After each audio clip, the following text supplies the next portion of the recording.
Maka turunlah surah Al-Insyirah. Saya cepat.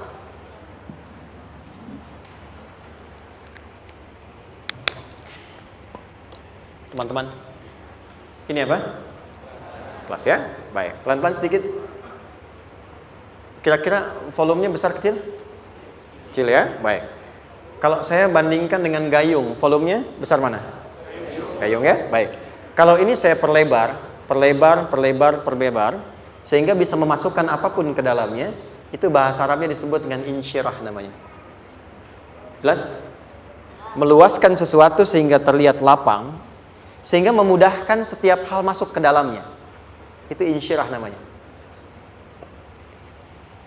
Surah ini diberi nama dengan surah Al-Insyirah, yang berarti sesuatu yang lapang, yang tenang, yang nyaman. Yang diharapkan dengan keadaan hati yang lapang, nyaman, tenang itu, segala persoalan yang dihadapi dalam kehidupan akan mudah diterima dan tidak berdampak besar dalam menyikapinya. Maka bagaimana kemudian Allah memberikan turunan-turunan petunjuk supaya apa yang diharapkan ini bisa tercapai? Satu, izin mengilustrasikan. Saya kasih cerita sebentar. Ada seorang anak muda, kisah ini sangat viral, hampir setiap kita bisa mendapatinya. Datang kepada seorang kakek tua di sisi danau yang jernih sekali airnya. Dia berkeluh kesah tentang persoalannya. Dia katakan, saya punya masalah begini. Berat sekali terasanya. Kakek itu kemudian permisi, dia hanya membawa 2 genggam garam. Kemudian beliau bawa 1 gelas, ilustrasinya seperti ini. Dimasukkanlah kemudian garam itu ke gelas itu. Lalu diambil 1 gelas air yang jernih tadi dengan garam segenggam. Kata beliau, minum. Pemuda itu mengatakan, wah asin, minum aja dulu. Lalu ketika diminum, langsung ditumpahkan. Dia muntahkan, asin katanya. Lalu setelah itu kakek yang tadi melepaskan segenggam sisanya, dilempar ke danau tadi yang luas. Lalu diambil lagi dengan gelas yang sama. Sekarang minum. Bagaimana rasanya? Segar, enak, nyaman. Itulah hatimu. Kalau hatimu sempit sesempit gelas ini, maka masalah sekecil apapun akan selalu menghadirkan kesulitan seperti engkau menelan garam tadi. Tapi kalau hatimu luas, sebesar apapun masalah, tidak akan pernah berdampak pada dirimu kecuali engkau mampu menyusun rencana untuk mengatasinya. Kelapangan hati yang membuat diri kita mampu menerima persoalan apapun, itu yang disebut dengan insyirah. Makanya dulu tahun 90-an ada sinetron Hati Seluas Samudra gitu ya. Saya pernah tahu itu. Sama anaknya diapa-apain juga, masih aja ya menerima gitu. Dulu siapa ya? Jeremy Thomas dan lain-lain ya. Saya kira ada itu. Ya, saya kira itu ya. Saya pernah lihat sejenak ya. Saya jarang-jarang nonton itu. Pernah lihat aja. Saya senang riset. Jadi kalau riset itu ada riset dakwah, ada riset materi. Saya teman-teman yang musik gitu ya. Saya tidak terlalu dekat dengan musik karena saya di Quran gitu. Tapi untuk mengetahui hukum musik itu bagaimana, saya riset. Sampai ke notasi saya tahu. C, D, F, G, A, B, C, G, A, B, C, D, F, G, D, F, G, A, B, C, D, A, B, C, D, F, G, A, F, G, A, B, C, D, E, B, C, D, E, F, G, A, B, F, G, A, B, C, D, A, F, G, A, B, C, gitu kan ya? Ya, tapi kalau diminta piano, gitar, ini saya nggak bisa. Ya, tapi untuk menentukan hukum, nah kita bisa paham gitu. Misalnya boleh nggak baca Quran pakai langgam Jawa gitu kan? Nah, hukumnya apa? Nanti dari teori itu muncul. Ya, paham ya? Nah, oke, balik sini. Perhatikan baik-baik. 1, saya agak cepat. Ini ditafsir langsung turun Al-Insyirah. Yang pertama, alam nashrah laka sadrak wa wada'na anka wizrak alladhi anqadha dhahrak. Tahan sampai sini dulu, 3 ayat. Saya mulai dari ayat kedua dan ketiga. Perhatikan baik-baik. Wa wada'na anka wizrak alladhi anqadha dhahrak. Artinya apa? Artinya satu beban yang diletakkan di pundak yang berpengaruh kepada semua bagian tubuh. Kita pernah melakukan atau melihat yang angkat beban ya? Beban kan semakin berat diangkat, semakin terasa ke bagian-bagian tubuh ya, ke semuanya. Nah, itu namanya wizrak alladzi anqadha dhahrak. Beban yang dipikul yang berat sekali sampai semua merasa. Makanya jadi satu ungkapan dengan mengatakan dia sedang memikul beban yang sangat berat. sampai kepalanya pusing, tidur nggak nyaman, miring kanan, miring kiri, itu namanya ya allazi anqadha dhahra. Satu.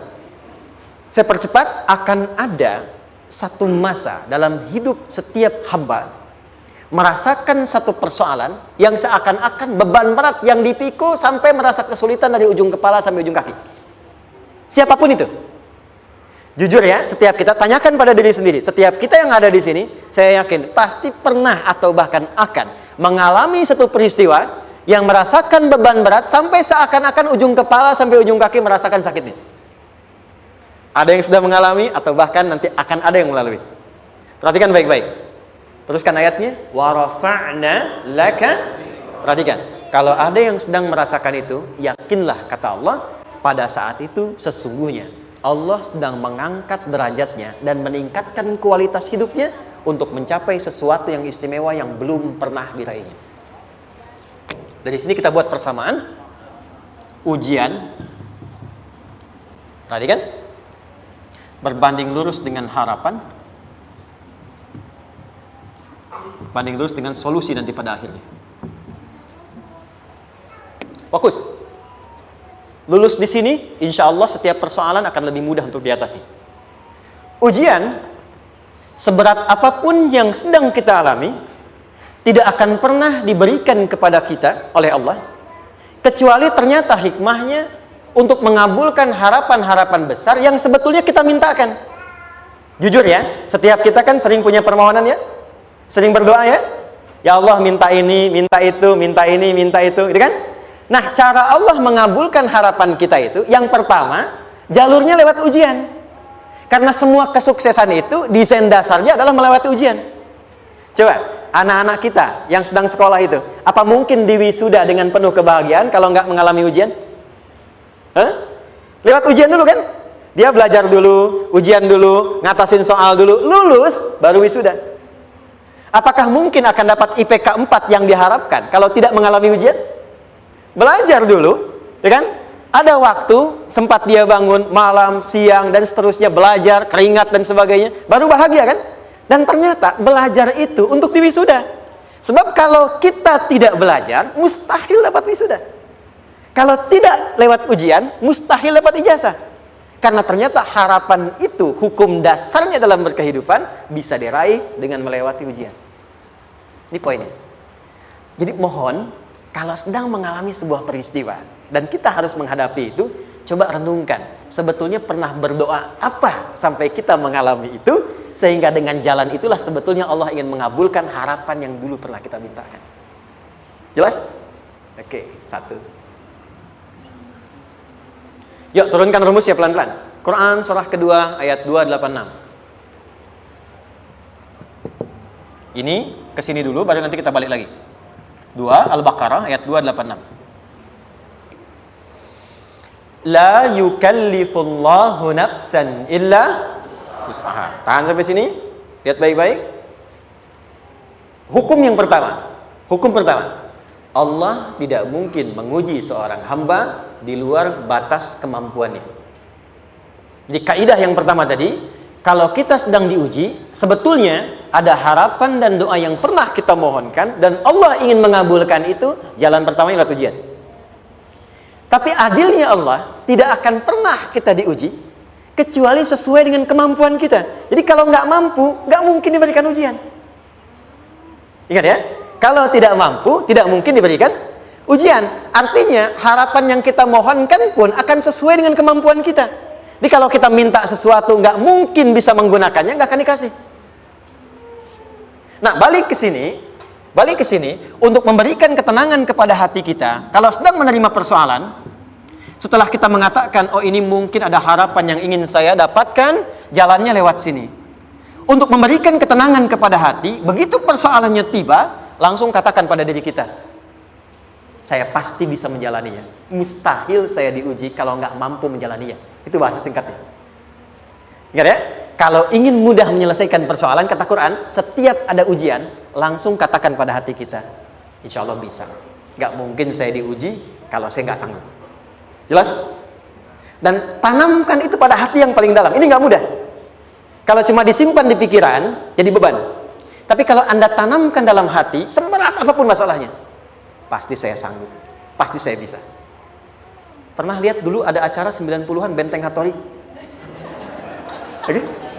Benteng Takeshi ya? Takeshi ya? Gitu kan, artinya kan bisa jawab ya. Kita tahu Ninja Hattori mendaki gunung, lewati lembah, ya tahu ya.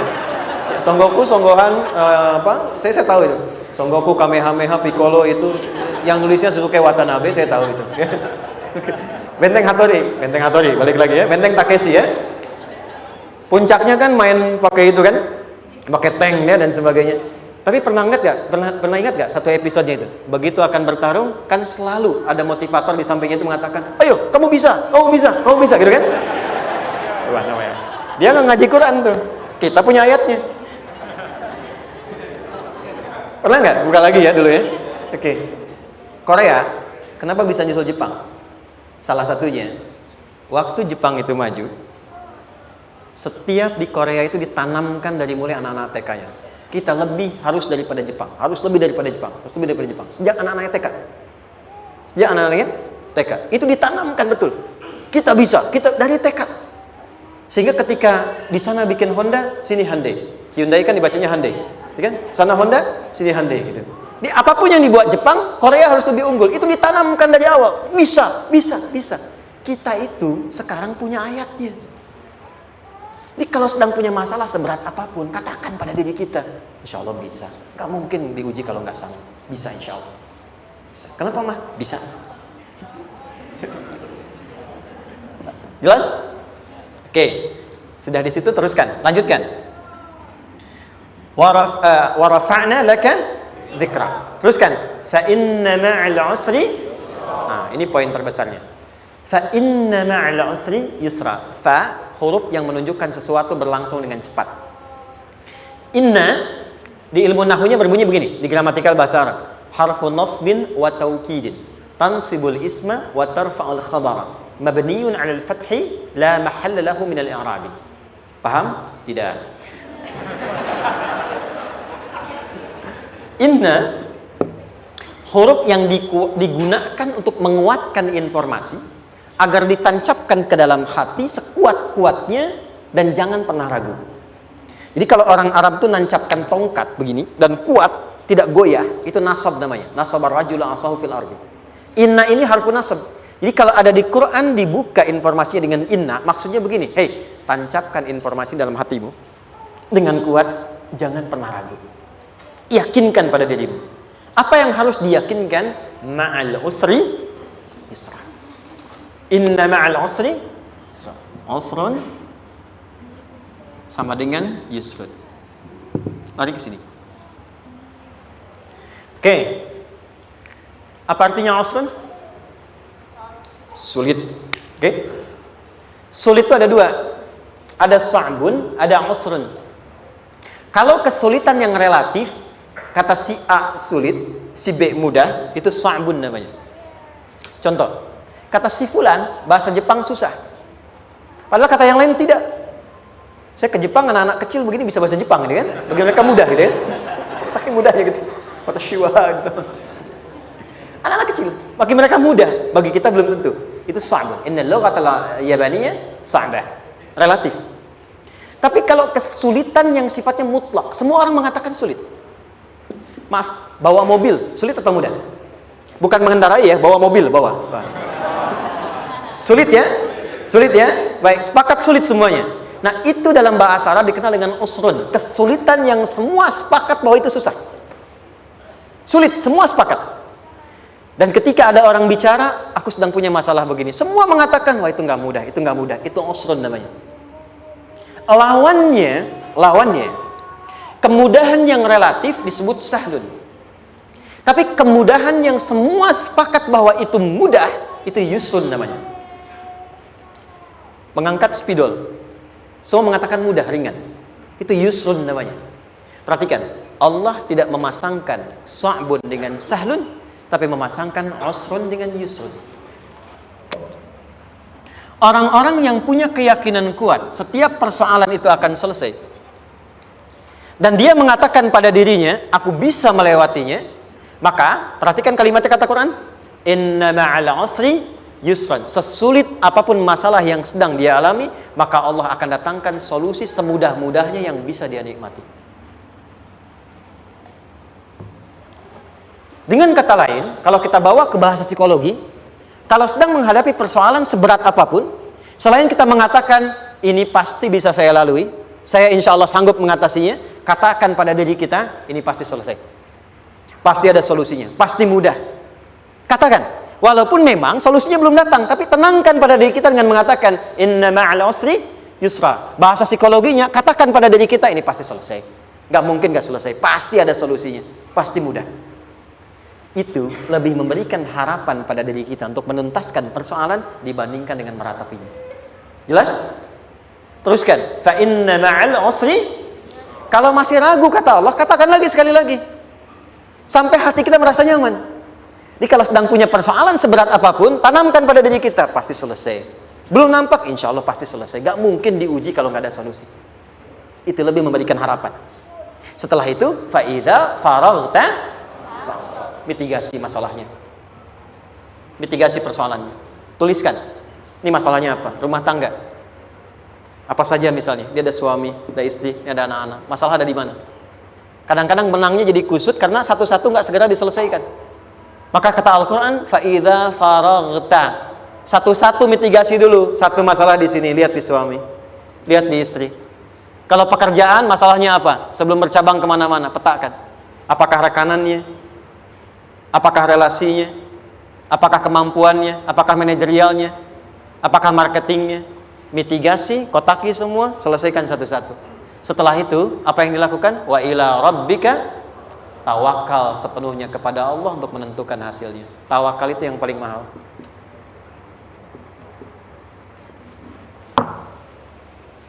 Anda kalau nggak punya kepasrahan, stres. Karena selalu memikirkan apa yang mau dikerjakan dan selalu orientasi pada hasil. Kita punya tawakal. Kalau kita mampu menyerahkan sesuatu, gini. Di sini ada orang yang paling jago misalnya main basket. Ada pertandingan basket. Begitu dibuka, udah tim musyawarah serahkan aja pada si fulan.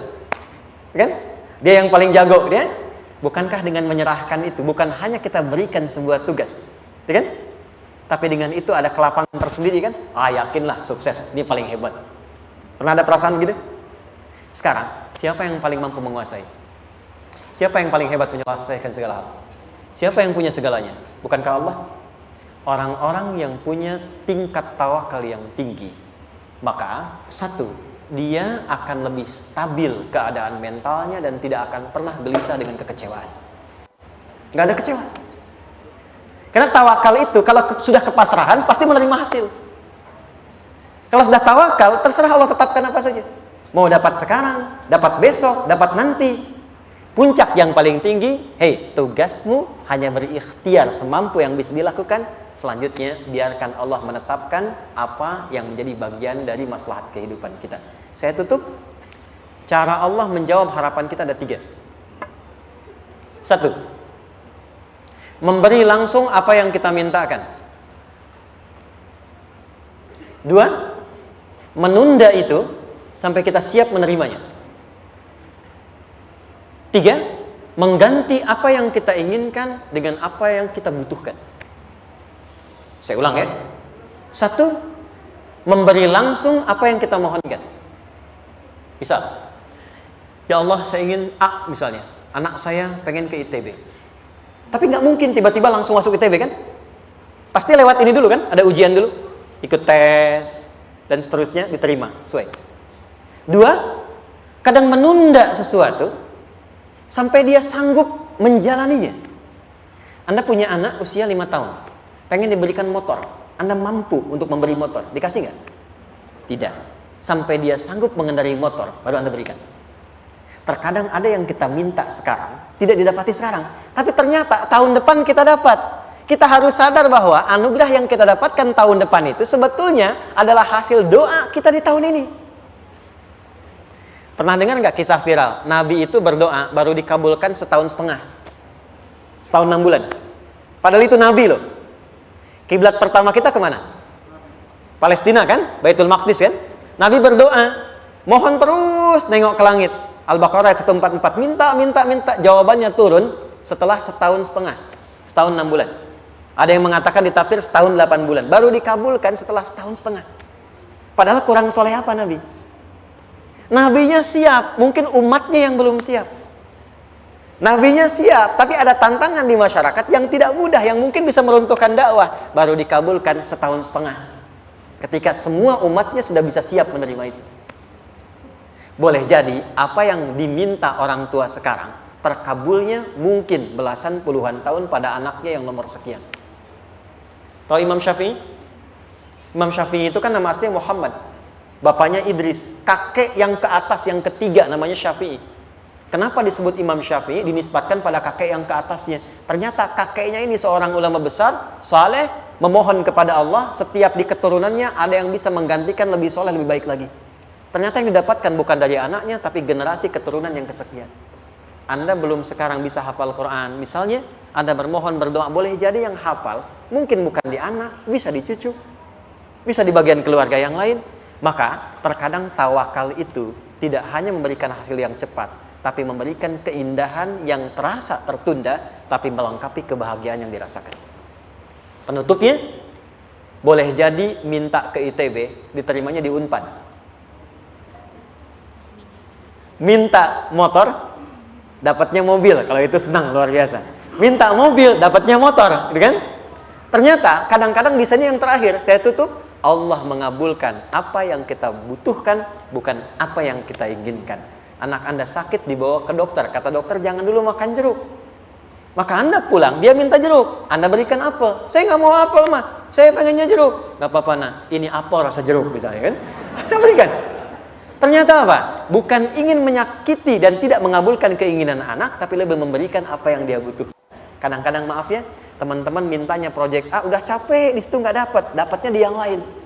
Teman-teman, itu Allah berikan sebetulnya hasil ikhtiar Anda yang sebelumnya. Cuma dikasih yang lebih baik, yang tidak Anda pernah bayangkan maslahat.